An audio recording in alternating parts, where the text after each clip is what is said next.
Master साहेब।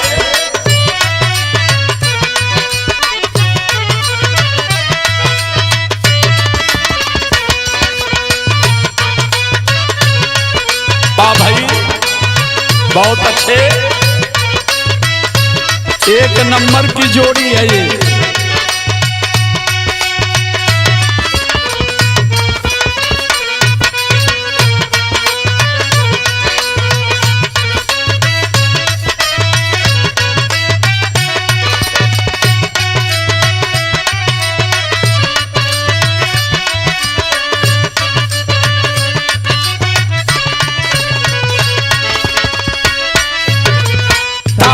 से ताली मिला हो, ताली से ताली मिला हो, ताली से ताली।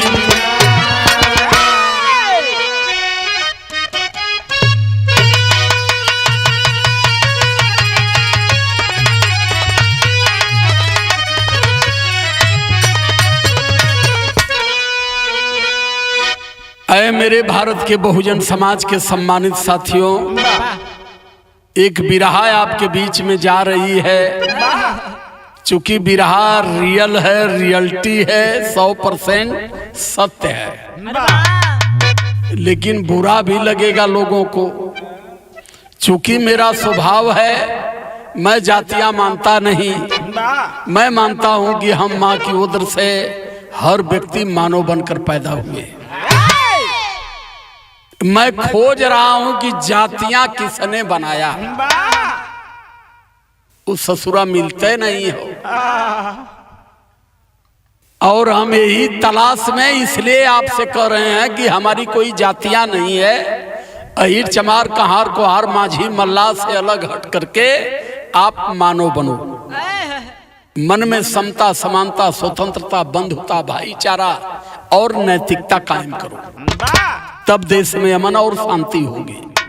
अब जो इतिहास जा रहा है, खास तौर से हमारे पंडित जी लोग कहेंगे, कल है कमेंट करके शुरू कर देंगे कि आप ब्राह्मणों की बुराई करते हैं।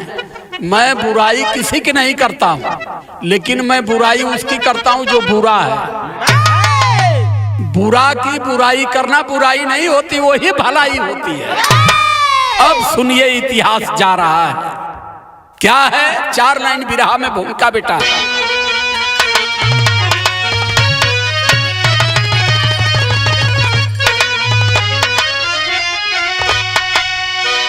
भक्ति की भावना भाव बिहवली रही, भावना में भ्रमित हो भटक हम रहे, मूल को भूल कल सूल पर चले रहे, खुलकर 20 का प्याला गटक हमें रहे, धर्म के धंधों में बन गए झुंड हम, बन के धर्मांत सब कुछ हम अपना गवा,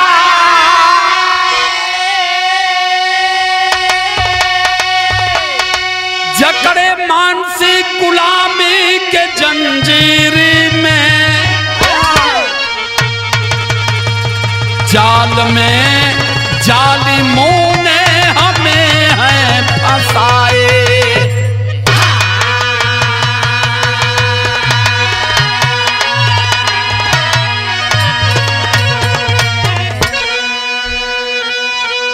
जात, धर्म, मजहब, बिरादरी एक गुलामी है। आज तक हमारा समाज, हमारा भारत देश ये नहीं समझ पाया कि हम माँ की पेट से मानव बनकर पैदा होते हैं, कि हम माँ की पेट से जात बनकर पैदा होते हैं। अब हम धर्म पर अगर सवाल करते हैं तो धर्म ग्रंथी और धर्मा गुरु हमें बताएं किस धर्म का बेटा पैदा हो करके पहले वो मछरी मुर्गा खाला की दूध पियाला माई का। हिंदू हो, मुस्लिम हो, सिख हो, ईसाई हो, जिसका भी बेटा पैदा होता है 9 महीने में और वो माँ का स्तपान करता है। उस बच्चे को पता नहीं है कि मैं सिख धर्म में हूँ, कि हिंदू धर्म में हूँ, कि मुस्लिम धर्म में हूँ, कि क्रिश्चियन धर्म में हूँ। चाहे वो मामला भारत का हो, चाहे America, China, Japan, France, Italy, कहीं का भी हो, मानव समाज जितनी धरती पर पैदा हुआ 9 महीने में, तो फिर धर्म की कट्टरता क्या है कि धर्म की वजह से मानव से मानव में टकराव है। जो सही होगा, जो मानव होगा, जिसके अंदर मानवता होगी, जो धर्म की परिभाषा समझता होगा कि धर्म का मतलब क्या होता है, जैसे हमें हमारे सम्यक संबुद्ध ने कहा कि धर्म धरती पर एक है, जो मानव धर्म है। जहां मानवता है, जहां समता है, जहां समानता है, जहां स्वतंत्रता, बंधुता, भाईचारा, नैतिकता है, वही धर्म है। जहां विचारों में खंडित हो गया, वो धर्म नहीं है। वो मानव से मानव को लड़ाने के लिए, मानव को दिमागी रूप से गुलाम बनाने का एक सिस्टम है। सौरभ एजेंट थे, बड़ी पुरान धुन ये रे बाबू, छोड़ गजल मजल बहुत गावल गया।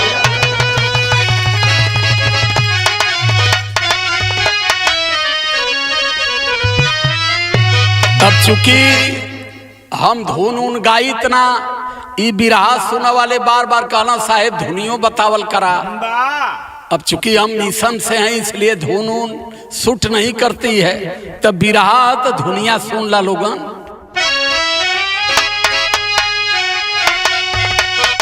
अरे माटी खाने गईली,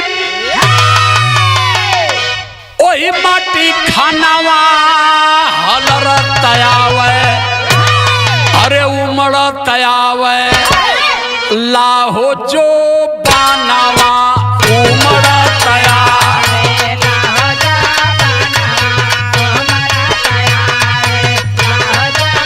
जय हो। लेकिन है बिरहा बतावत हो का हो। अरे 1500 ईसा पूर्व आइले, अरे बेईमानवा जलिया बिछवल, अरे जलिया बिछवल, सोना तू सुमनवा जलिया बिछवल।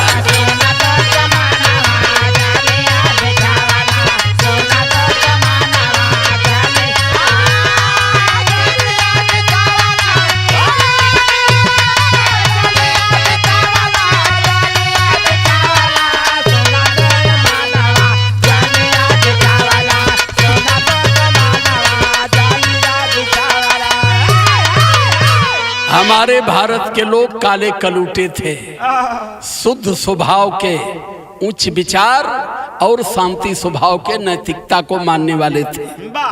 ये कब आए? 1500 ईसा पूर्व, ने लगभग आज से 5500 साल पहले। सब बता रहा हूं, प्रेम से, ध्यान से बिरहा सुनिए। चैनल को लाइक सब्सक्राइब करिए। केहू के तकलीफ हुई तो कमेंट करके अपन बीमारी भी बता दे, और जन जन तक इस बिरहा को सुनाइएगा। जो इतिहास में बता रहा हूं, इस इतिहास को लगभग 3500 साल पहले इन लोगों ने दफन किया। ये कैसे इतिहास मिला है, जो चाहेगा मुझसे बात करेगा, मैं बताऊंगा।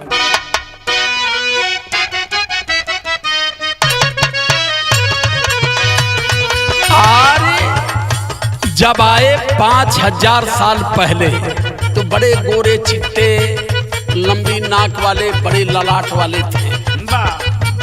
तो हमार लोग सोचला कि तो जैसे लगा था कि भगवान है। धोखा यही हुआ, और इसी का लाभ उन लोगों ने उठाया। लाइन कर रही है, अरे गोरे बदन लंबी नाक की,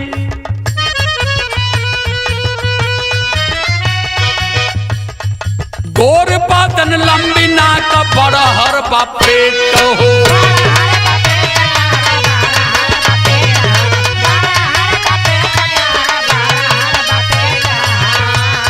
सोच मूल निवासी भइल, भगवान से भेंट हो।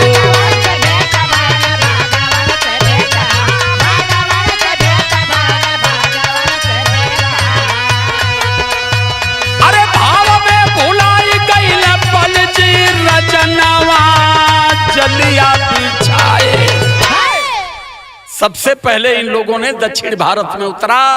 वहां के राजपथ थे, वहां के राजा थे महाराजा बलि, और महाराजा बलि की राज में इन लोगों ने प्रवेश किया। भीख मांगते रहे, खाते रहे, घूमते रहे, दिन में भिक्षा आवंटन करते थे और रात में चोरी करते थे। इसके पहले भी एक बिरहा गाया हूं, गरीब ब्राह्मण की लीला, उसे भी आप लोग सुनिएगा, लेकिन जो उसमें छूटा अंश है मैं इस बिरहा में पूरा कर रहा हूं। राजा बलि के दरबार में भीख मांगते थे, खाते थे, रात में चोरियां करते थे। जब लोग आजिज हो गए तो पकड़ करके राजा बलि के दरबार में इनको पेश किए। राजा बलि कहे चोरी क्यों करते हो? उन लोगों ने कहा महाराज पेट नहीं भरता है। क्यों? बड़ा पेट है। तो कहे नौकरी मिल जा तो कल तब का। राजा ने उन्हें नौकरी दे दिया, लेकिन छल राजा के साथ इन लोगों ने कैसे किया? लाइन है, कहना है, क्या है?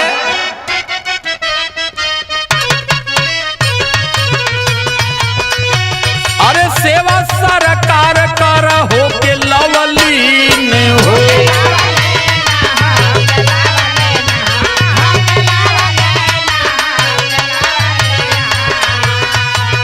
पूरे राज दरबार में इनका बड़ा सम्मान होने लगा कि ये परमात्मा के यहाँ से आए हैं, गोरे हैं, चिट्टे हैं, लंबी नाक है, बड़ा ललाट है, बड़ा पेट है। सारे लोग एक अजूबा इनको मानते थे, लेकिन कैले का राजा के साथ है। अरे दाना में ठगवा मंगला 3 पग जमीन हो,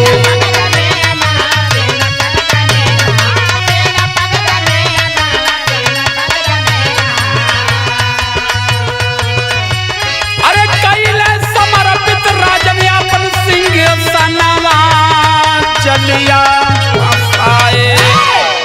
देखा बेईमानवा जाल में फंसाए। विष्णु नाम का एक ब्राह्मण, जिसको ये सब विष्णु भगवान कहते हैं, वो बामन का बावना था और गया, कहा महाराज सुनता हूँ आप बड़े दानी हो। यही हमारे मूल निवासियों की सबसे बड़ी कमी आज तक है, ये सबके जाल में बच जाला। मैं सुनता हूँ आप बड़े दानी हो। कहे कि दानी तो हूँ, मांग लो जो चाहते हो। उन्होंने कहा कि मुझे 3.5 पग जमीन दे दो। कहना जहां मन कर तहां ना पिला। कहना ठीक हो, 3 पग में वह सिंहासन में ना पिला।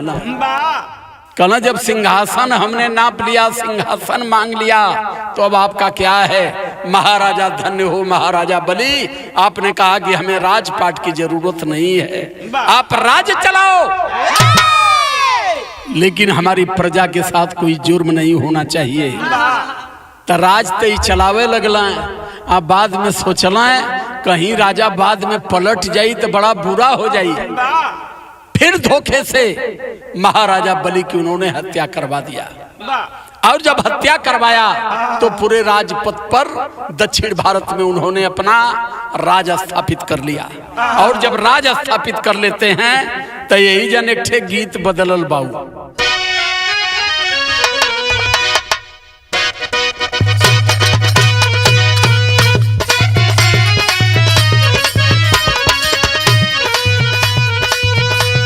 सौरभ इतनी धुन नहीं, हम नहीं ढेर गाइत ना, आ तुम लोगन मनता ना बेमतबल के वह नैकी लगा दिला। तो सुना, और राजा पहले नियर नहीं माने ला,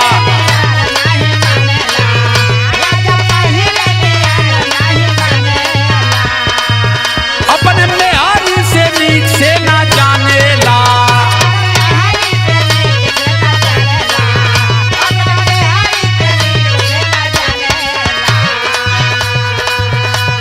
लेकिन जायदा ही कुछ छोड़ा, ये हमके सूट ना करत है उम्र के हिसाब से। लेकिन आई गनवा सुना, भीख मंगा बन के पहले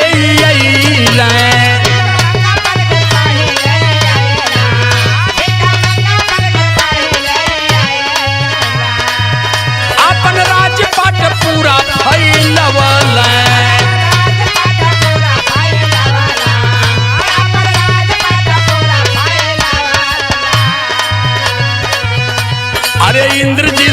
ससनवा के रहल चलाए।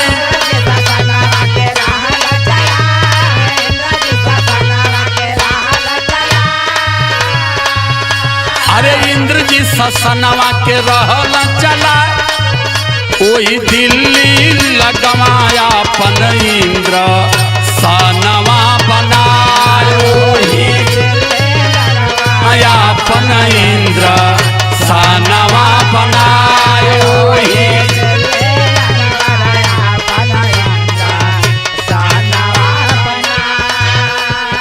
ये आए थे भीख मांग के पेट पाल रहे थे, हमारे मूल निवासी राजाओं को ठगते हुए हत्या करते हुए पूरे देश पर इन्होंने अपना अधिकार बनाया, और अधिकार बनाते बनाते बनाते पूरे देश पर इन्होंने अधिपति बना दिया।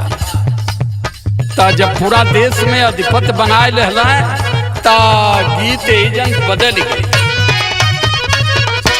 कौन गीत हो?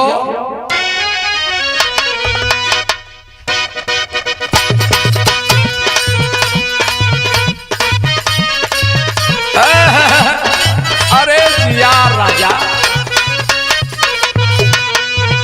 यह गीत का लाइन हो। रतिया बलमुआ दिहल गारी, तरकारी बिगड़ल।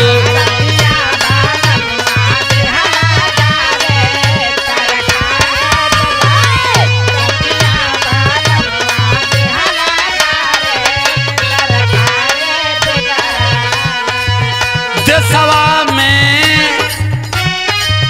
गाने का भाव है, ध्यान दीजिएगा। इसी चीज को मान्यवर कांसी राम साहब आगाह कर गए थे। अरे मेरे बहुजन समाज के लोगों, 100 किलो दूध में 2 रुपए का नींबू गाड़ दोगे तो पूरा दूध चौपट हो जाएगा। शुरू से ही हमारे साथ विश्वासघात हुआ, हमने विश्वास किया और उन लोगों ने हमारे साथ घात किया। धन्यवाद करता हूं मैं अपने भाई नगीना सांसद आदरणीय चंद्रशेखर आजाद का कि बाबू आपने बहुजन समाज के हौसले को बढ़ा दिया।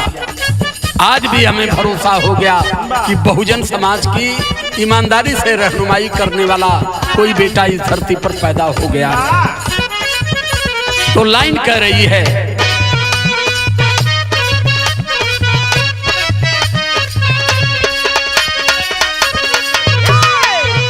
देशवा में छवल छलकारी समदारी बनके, मदारी बनके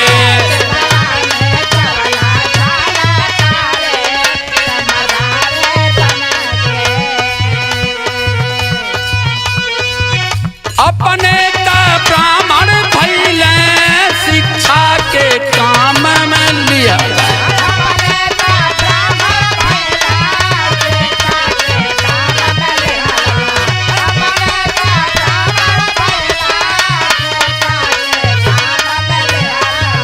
सबसे पहले उन लोगों ने देश के शिक्षा व्यवस्था पर कब्जा किया और कहे कि हम ब्रह्मा के मुख से पैदा हैं। कौन ब्रह्मा? जिन्होंने पूरी सृष्टि को बनाया।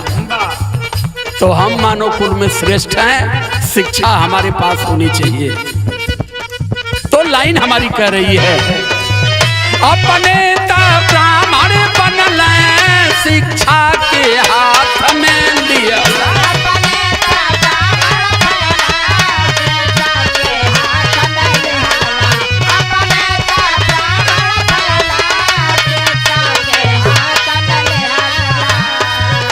अपने बनल ब्राह्मण लिहल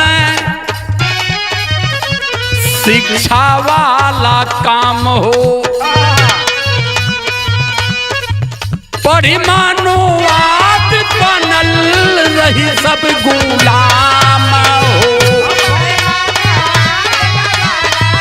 रही सब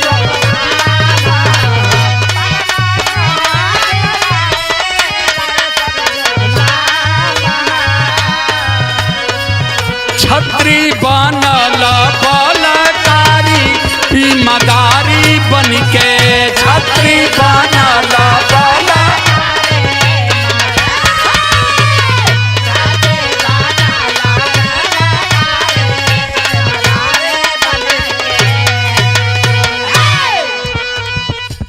उन्होंने शिक्षा को अपने हाथ में ले लिया, हमें शिक्षा विहीन करके गुलाम बना दिया।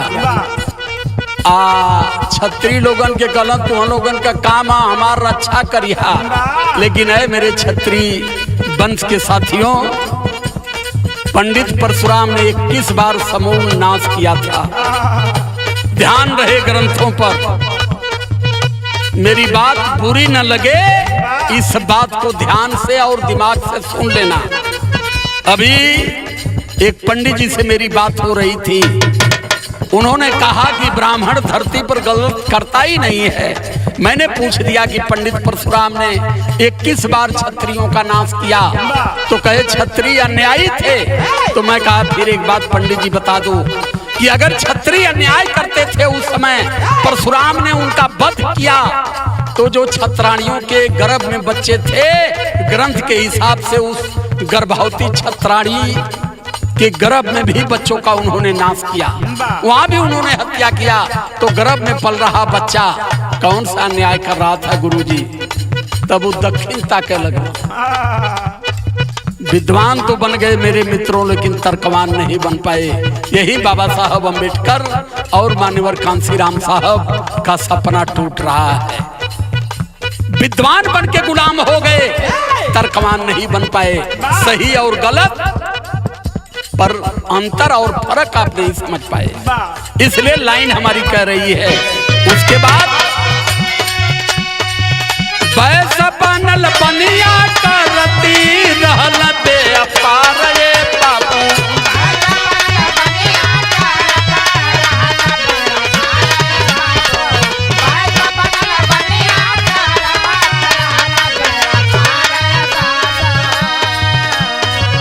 बाकी भाई ने नीच जे करी संख्या बड़ी यार ये बाबू,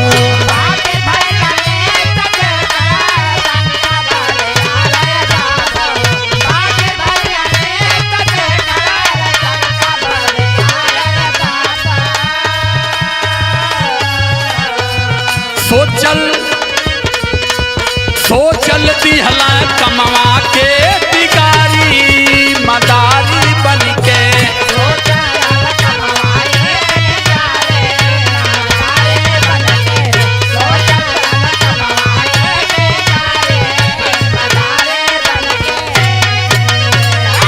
जब राज में आए उन लोगों ने देखा कि यहाँ शूद्रों की संख्या बड़ी है, और जब शूद्रों की संख्या बड़ी है तो इनको कमजोर कैसे किया जाए। तो कमजोर करने का इन लोगों ने प्लान बनाया। क्या प्लान बनाया?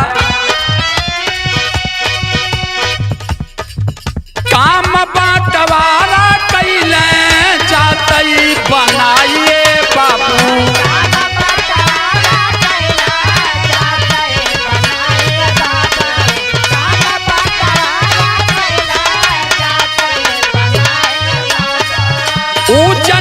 भेद भाव तिहला फैलाइए बाबू,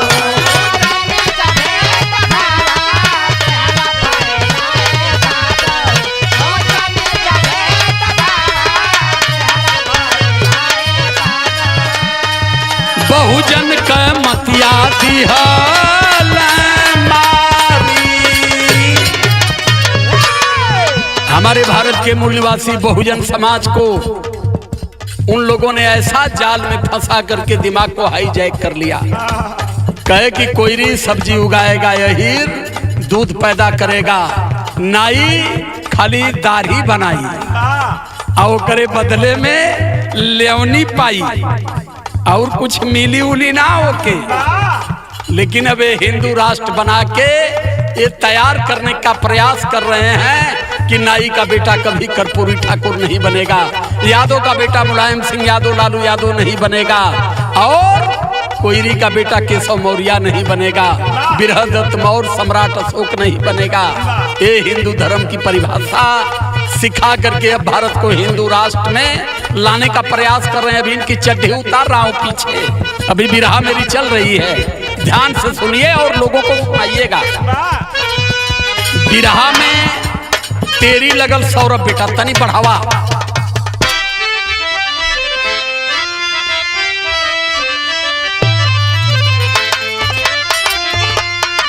अरे छलकारी भारी चाल कर दिए, बहुजन मूल निवासी सब कुछ गइल हारी। जय हो। बहुजन मूल निवासी सब कुछ गइल हारी, छलकारी पापी चाल कर दिए। ये बदे बहुजन हारल कि बहुजन हर लोगों पर विश्वास करता है, कभी किसी के साथ अपमान नहीं करता है। इसलिए बिरहा में पहपट का लाइन लगल।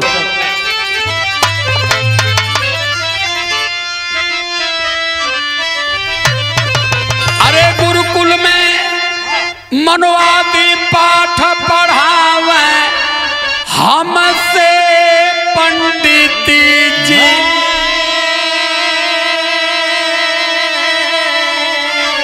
अरे गुरुकुल में मनवादी पाठ पढ़ावे हमसे पंडित जी, गोबर गौरी गणेश के पूजवावे हमसे पंडित जी।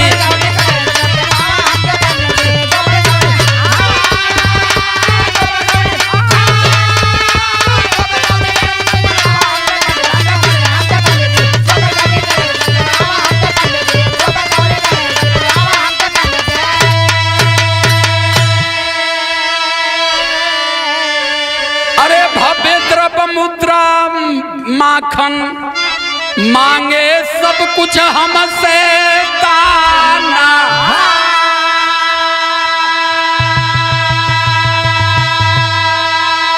अरे जितना देबा बचावा तू हरे होई उतना कल्याण।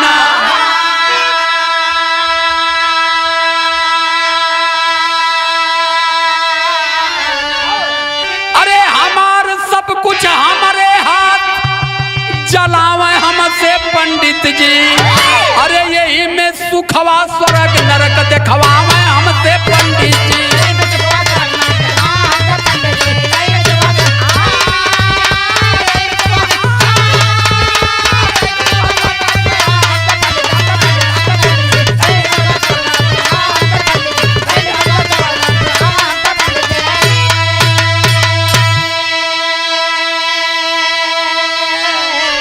कहल जाला शूद्र का मैदा शूद्र का घी, चाबस चाबस बाबा जीव।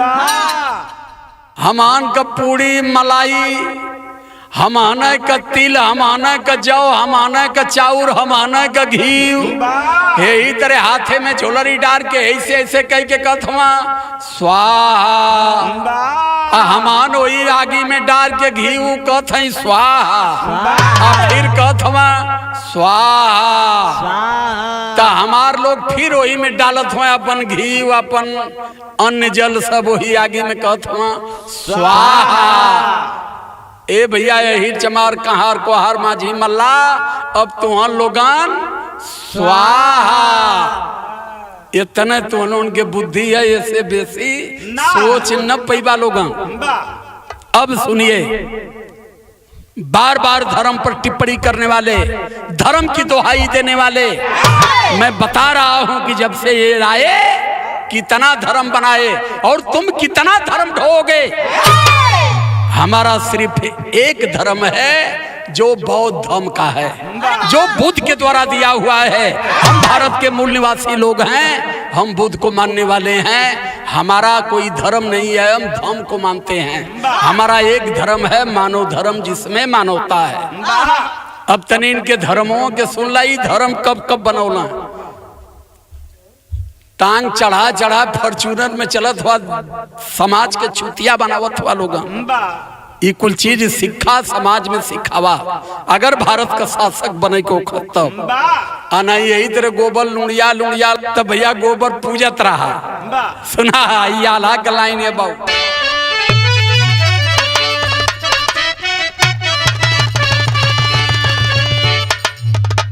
धर्म बना के हमके कर्म में फंसवला बाबू।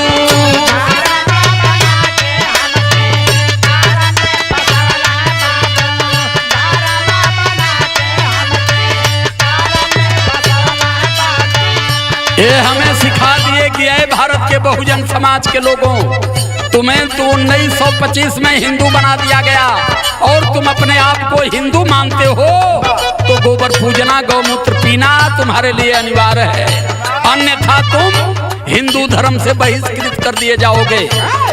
हम थूकते भी नहीं ऐसे धर्मों पर जिस धर्म में गोबर पूजना और गौमूत्र पीना है। नहीं चाहिए हमें ऐसा धर्म, लेकिन लाइन हमारी कह रही है धर्म बना के हमके कर्म में फसवला बाबू।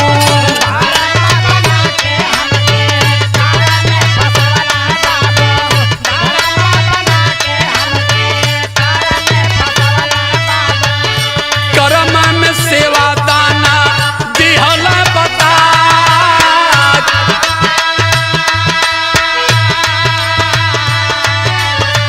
चार गो धर्म अबले भारत में अइले बाबू।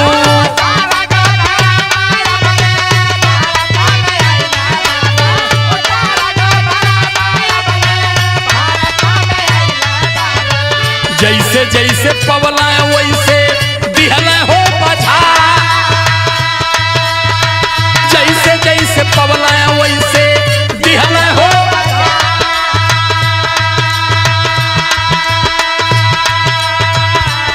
अब तक भारत में इन लोगों ने 4 धर्म लाया, 5वां धर्म बनाने जा रहे हैं।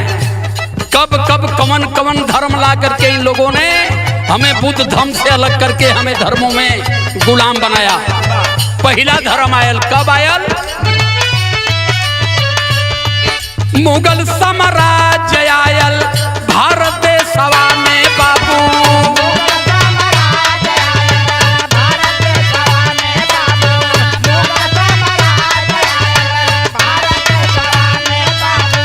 वैदिक धर्म दिहल पंडित आपन हो पता,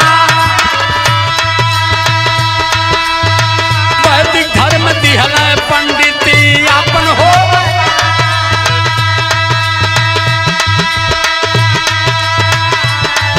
जब इस देश में मुगल साम्राज्य आया तो इस समय इन लोगों ने वैदिक धर्म बताया कि हम वेद के अनुसार चलने वाले लोग हैं, हमारा धर्म वैदिक धर्म है। और आर्य धर्म यापन बनवला वही छनवा बाबू। आर्य धर्म यापन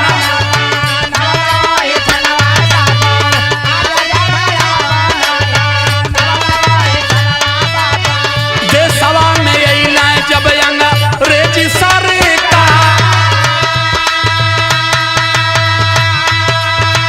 1917 में हिंदू के बनवल भैया।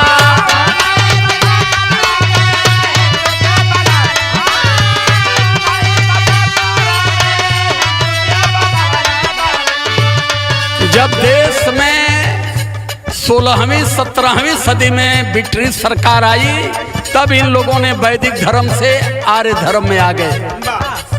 अब नामान कुछ ना आई सुनाए हिंदू धर्म का लोगन, जाथवा हिंदू धर्म बचावे। उस समय हम कुछ नहीं थे, न आर्य धर्म में थे न हम वैदिक धर्म में थे।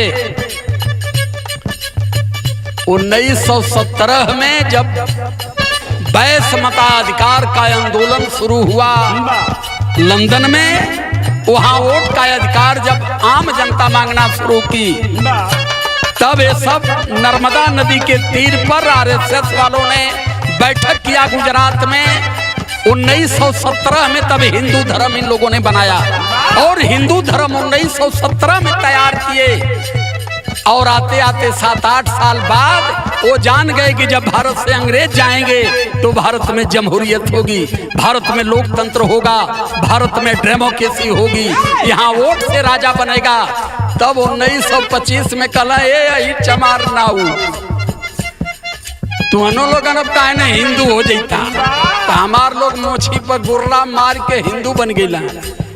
तो उनके कुल कहला कि बतवा कि हिंदू बनावत हुआ हमान का राजपाट होई, तई कुल नौकरी चकरी मंगी है कहला जब नौकरी चकरी मंगी है तो इन्हन के सूत्र में ठेल दिहल जाई।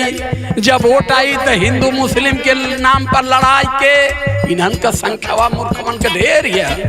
ये मूर्खवा गोबर पूजा वाला हमें आई जौन गोबर पूजत हम तो ढेर सोचे वाला ना हम। हिंदू मुस्लिम के नाम पर र्यूमर फैला करके इनका वोट बटोर के हम भारत का शासक बन जाएंगे। हमारे महामना मानवर कांसीराम साहब ने जब बहुजन समाज पार्टी की स्थापना किया तब अटल बिहारी वाजपेयी और माता इंदिरा ने 1984 में जा करके तब ईवीएम की कहानी उन लोगों ने लिखा कि अब बहुजन समाज बना दिए मानवर कांसीराम साहब। अब ये वोट इन्हन का मिले वाला ना हो। 84 से ईवीएम आते आते 2003 में पहला चुनाव ईवीएम से हुआ। अगर समझ नहीं पाएंगे तो फिर आप लड़ नहीं पाएंगे, झंडा ढोते रह जाइए। जो बात बता रहा हूँ जितनी अध्ययन करके बता रहा हूँ, अब कोई दूसरा एक करताल बजाने वाला बता भी नहीं पाएगा। तो लाइन कर रही है हमारी।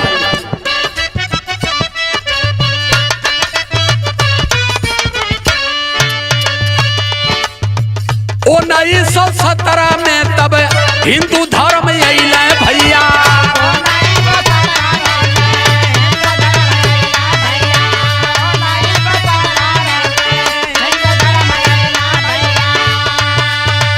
शूद्र गंवार हम रहली लच्चा।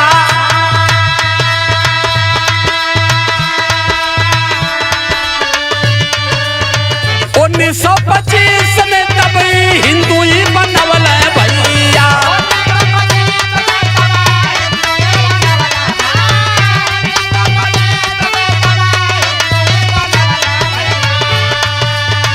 ललैया तो लड़ी गई देखाते ही पा।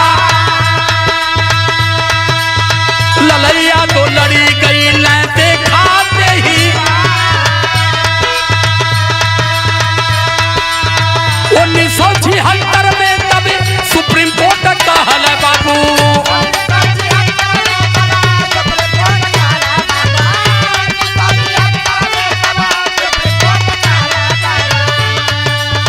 वेद ग्रंथ गीता हिंदू धर्म बापे का जय हो।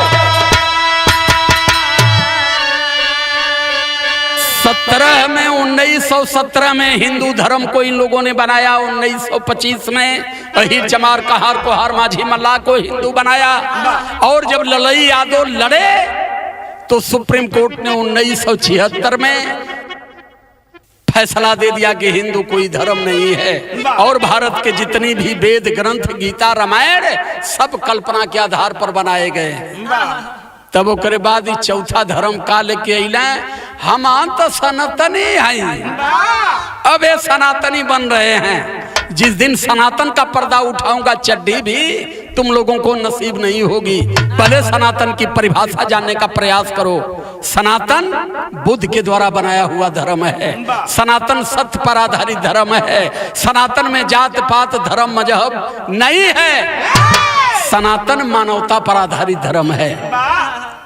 अब ला करके वैदिक धर्म यार धर्म ठेल दिए सनातन में। अब तुम सनातनी बन रहे हो।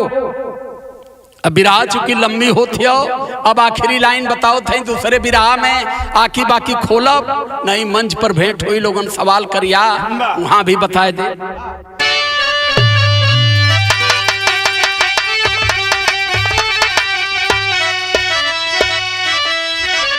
अरे जवन भूल भइल भैया सब कुछ बिसराई के।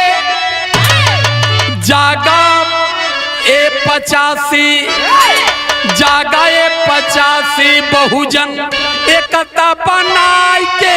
जागा ए 85 बहुजन।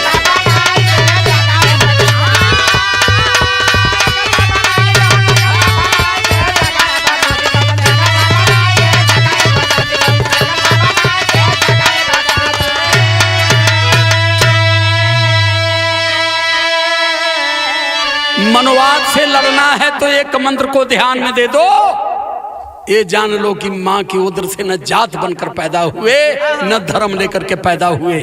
इसलिए जात की खाइयों से बाहर निकल करके धर्म से ऊपर उठ करके मानव बनो, और मानव बन करके भारत के जो भी बहुजन 85 मूल निवासी एक फ्रंट पर खड़े हो जाओ और पहले पार्लियामेंट पर कब्जा करो। पार्लियामेंट पर अगर कब्जा कर लिए तो हक वंचित समाज से नाम आपका खत्म हो जाएगा।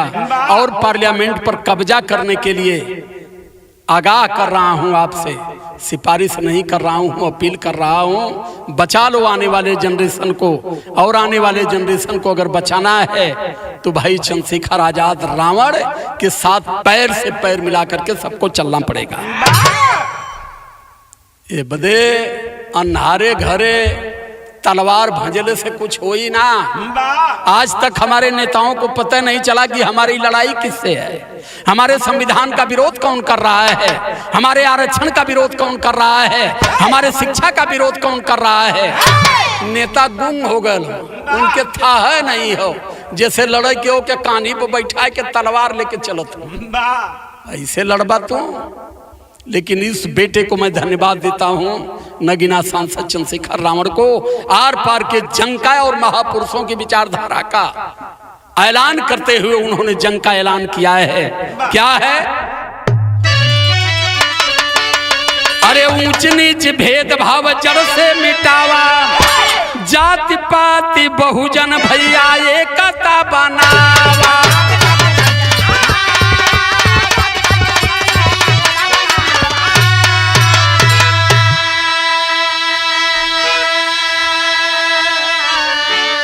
ऊंच नीच भेदभाव जड़ से मिटावा, जाति पाति तोड़ बहुजन एकता बनावा।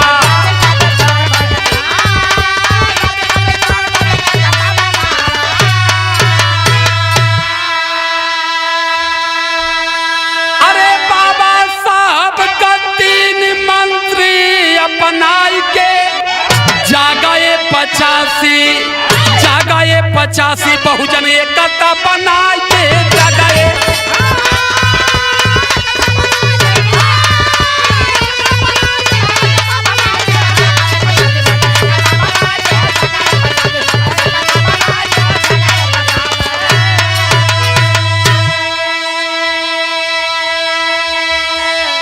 बाबा साहब अंबेडकर कहे थे कि हक और अधिकार को अपनाने के लिए सबसे जरूरी पहले शिक्षित बनो, फिर संगठित बनो, और जब संगठित हो जाओगे तो अधिकार के लिए संघर्ष करो।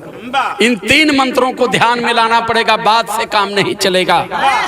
लाइन कह रही है, अरे शिक्षित हो, संगठित रहो, मिलजुल कर करो लड़ाई, हक हकूक के अधिकार तुम्हारा कोई छीन ना पाए। अरे कहला विनोद राजकुमार समझाई के जागा हो 85, बहुजन एकता बनाई के जागा हो 85।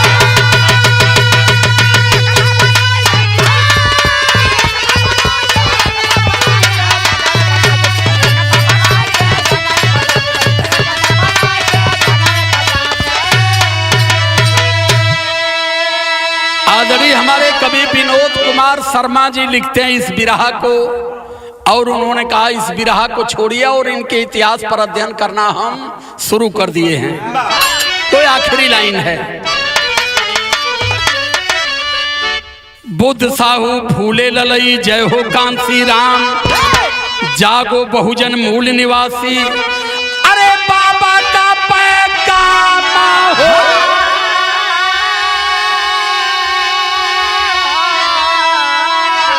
अरे छलकारी पापी चाल कर दिए, लेखनी विनोद बागी राजकुमार ललकारी, छलकारी पापी चाल कर दिए।